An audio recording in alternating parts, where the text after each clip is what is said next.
इजलास हुआ है, क्या फैसले हुए? बिस्मिल्लाहिर्रहमानिर्रहीम। अभी आज पाकिस्तान मुस्लिम लीग नून की पार्लियामेंट्री मीटिंग हुई है।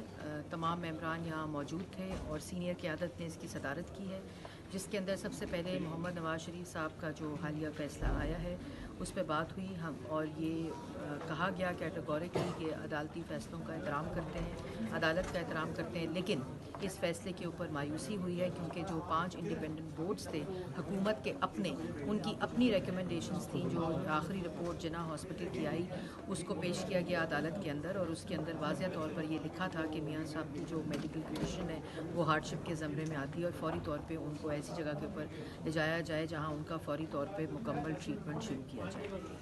उस पर जो वकला हैं वो अभी डिटेल जो जजमेंट है उसका मुताला कर रहे हैं, और जो भी फ़ैसला होगा, जितने कानूनी रास्ते हैं, ऑप्शंस हैं, उनको अपनाया जाएगा और उसके अकॉर्डिंगली लॉयर्स की सजेशंस के अकॉर्डिंगली काम होगा। और उसके